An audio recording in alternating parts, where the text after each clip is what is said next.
Bonjour, cette vidéo portera sur comment entrer un revenu d'emploi, donc les T4 et le relevé 1, pour une personne qui a des retenues facultatives, donc il y a un petit peu plus que les retenues obligatoires. Donc on peut parler d'une retenue pour un régime privé de retraite, des retenues pour dons, pour les cotisations syndicales. Donc, on va voir l'information et comment le rentrer dans le logiciel Profile. Donc, on va commencer avec notre exemple du cas numéro 2 et on va rentrer l'information de l'emploi pour cette personne. Cette personne-là, voici son T4. Le revenu sur le T4, 48 542 et il est différent sur le relevé 1. Donc, il va falloir faire attention lorsqu'on entre l'information dans le Profile. On commence dans le Profile par entrer l'information du T4. J'ai déjà entré les informations personnelles, bon, pas très précis. K2, la date de naissance, il faut s'assurer que la personne elle ait 18 ans et plus. Dans notre exemple, la personne a 18 ans et plus, et la province de résidence qui est au Québec. Donc, on va sur l'onglet T4, description, on travaille au centre hospitalier. Province d'emploi Québec. Le revenu d'emploi, on est sur le T4, 48 542. Et les retenues RRQ qui ont été enlevées, il nous propose 48 2499. Cependant, étant donné que le revenu sur le relevé 1 est différent, donc au Québec, le RRQ va avoir été calculé sur le montant du revenu du Québec. Donc, on va prendre vraiment le montant qui est enlevé sur le T4. Donc, le montant d'RRQ, c'est 2631,92. 2631,92.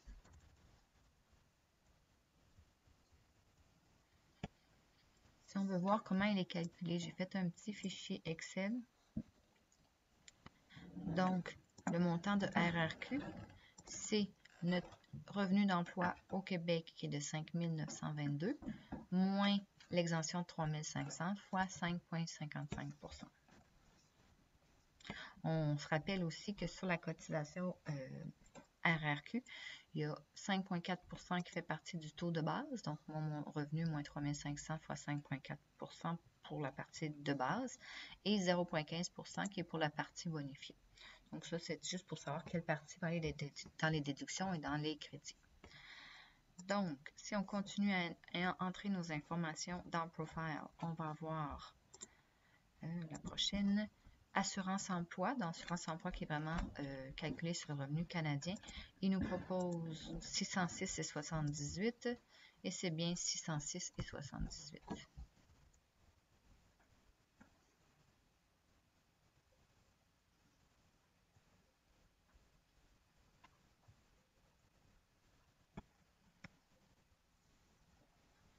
On a un petit problème avec mon ordinateur.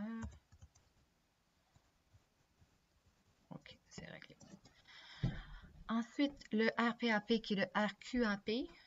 Lui, il est calculé sur le revenu du Québec, donc le montant ici ne sera pas bon. On va aller le chercher, 267,85. L'impôt sur le revenu retenu au Canada, 8 483. 8 483. Et là, il va y avoir plus que les retenues obligatoires. Donc, on va aller voir sur mon T4, qu'est-ce que j'ai en plus. Mon revenu, RRQ, assurance emploi, RPA. Donc, la personne a contribué d'elle-même sur des retenues sur sa paye à un régime de pension géré par l'employeur, 3 568. On va aller le mettre. Cotisation RPA, 3 568. Facteur d'équivalence qui est toujours là quand on contribue à un régime de pension de A, agréé de l'employeur, parce que étant donné qu'on a ça, on va pouvoir moins cotiser à nos REER. Donc, on doit indiquer ce montant-là, qui va juste être utilisé dans le maximum possible pour nos REER de l'année d'après. Ensuite, RPAP, on l'a indiqué. L'impôt retenu aussi. Gain assurable, assurance emploi. Donc, sur quel montant l'assurance emploi a été calculée? 48 000. Sur le RRQ, on va aller changer le gain assurable RRQ qui est de 5 222, qui est notre montant de revenus au Québec. Et le montant assurable RPAP, on va l'indiquer tout de suite, 5 922 aussi le montant du revenu au Québec. Ensuite, ici, on avait cotisation syndicale. On va pouvoir l'indiquer, cotisation syndicale ici, 1236. Et dons de bienfaisance qui ont été faits sur la paye par des retenues sur la paye, 482. Donc, quand on l'inscrit dans le profile ici, tous les bons crédits vont être calculés automatiquement. Il y a aussi la ligne 85 1111 qui nous dit que l'employé a contribué lui-même à son régime d'assurance privée médicaments. Ici, on va aller voir si on a la ligne 85. On l'a ici. Prime versée, 1111. Parfait. Donc, le T4 est terminé. On va aller dans le remplir l'information qui est différente dans le relevé 8. Mon revenu d'emploi dans le relevé 8 est différent. 50 922. Les cotisations, on a déjà tout bien rentré. RPA aussi. Impôt du Québec retenu, 9 252.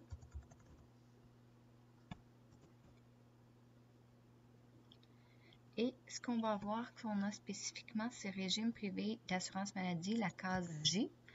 La case J, c'est le montant que l'employeur a contribué. Donc, c'est la différence entre les revenus d'emploi au Québec et au Canada, parce qu'au Québec, ça constitue un avantage imposable. Mais ce montant-là, au Québec, va pouvoir être inclus dans les frais médicaux. Donc, tout a été rentré. C'est les seules petites choses là qui étaient différentes. Donc, si on va voir dans notre fichier ici sur le revenu d'emploi, on avait les cotisations obligatoires et on avait les cotisations optionnelles. J'ai fait un petit formulaire ici de validation.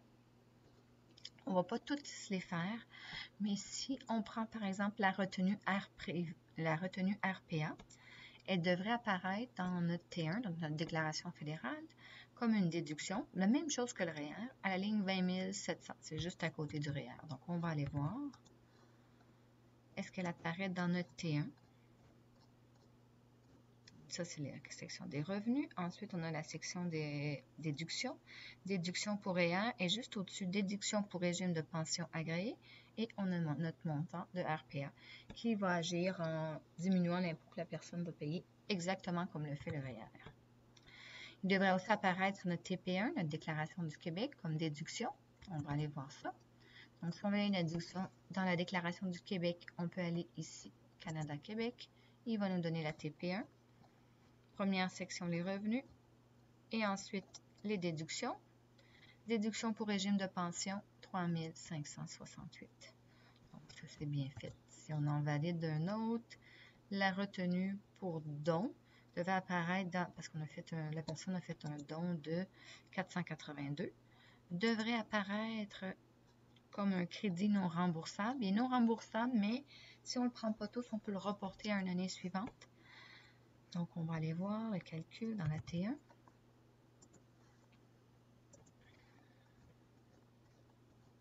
Donc là, c'est un petit peu long de descendre à chaque fois. La prochaine fois, on va aller voir celui qui est plus rapide. Donc, on a les revenus totaux et ici, les déductions. Excusez-moi. Et ici, on a le crédit non remboursable. Le crédit pour don, il est plus bas. On avait dit quelle ligne? Excusez.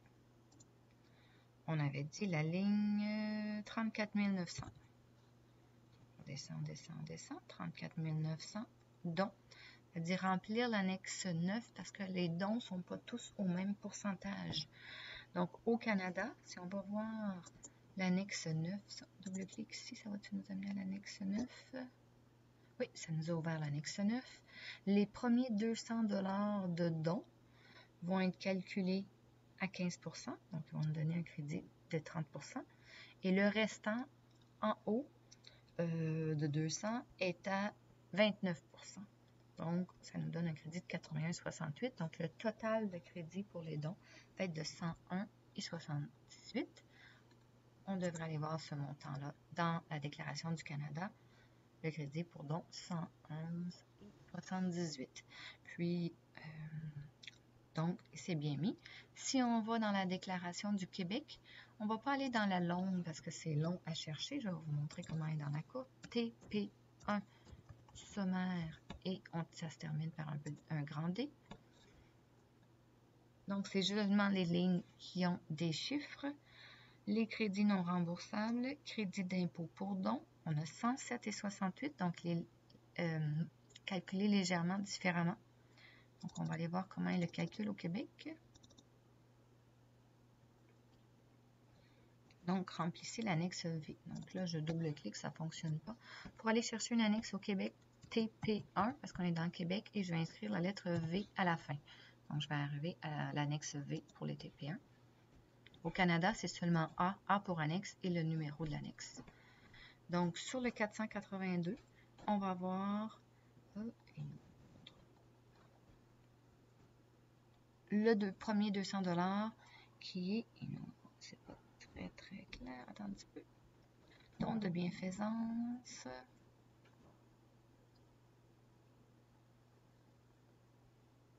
Donc, ici, c'est pour calculer les dons de bienfaisance dans la partie du haut. Il y a des dons qu'on fait qui peuvent avoir des taux plus élevés. Donc, si on fait don d'un instrument de musique, on va avoir un crédit plus élevé. Donc, ici, on va voir le calcul. On va avoir notre montant qui est supérieur à 200$, donc 282. Ce montant-là, donc le montant de 200$, excusez-moi, à 20% est égal à 40$ de crédit. Et le montant supérieur à 200$, donc il nous reste 282 à 24%, qui va nous donner un crédit total de 107,68 qu'on va voir dans les crédits non remboursables dans notre déclaration du Québec. Si on continue notre validation, on a validé que le RPA se trouvait bien dans nos déclarations, le don aussi. Régime privé d'assurance maladie, ça va apparaître dans payé par l'employé. Donc, la partie payée par l'employé va apparaître dans les frais médicaux au Canada et au Québec. Donc, il faudrait aller voir l'annexe sur les frais médicaux. On peut aller la voir. L'annexe frais médicaux, c'est médical 2C. Frais médicaux, ça c'est l'annexe au Canada. Donc, au Canada, régime prime versée à un régime privé d'assurance maladie, c'est vraiment le montant payé par l'employé de 1111. On ne verra pas le montant payé par l'employeur au Canada. C'est normal parce qu'il n'est pas inclus dans le revenu imposable de la personne. Si on va voir ce formulaire-là au Québec, on va voir la prime versée à un régime privé d'assurance maladie, c'est la partie payée par l'employé qui est inclue dans les frais médicaux. Et la partie payée par l'employeur, 2380, est aussi inclus dans les frais médicaux au Québec. Parce que ce montant-là est inclus dans le revenu imposable de la personne.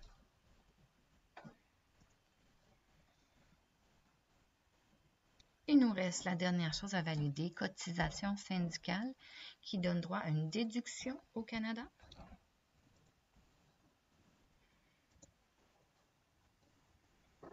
Je suis dans la T1. Déduction ici, cotisation annuelle syndicale. On a la déduction 1236. Et au Québec, la cotisation syndicale donne droit à un crédit à 10%. TP1 sommaire, crédit non remboursable.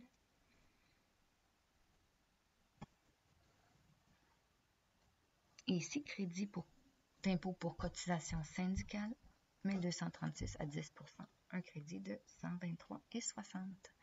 Donc, je vous remercie. J'espère que ça vous a aidé pour remplir les T4 et les relevés 1 qui ont des retenues facultatives. Bonne journée!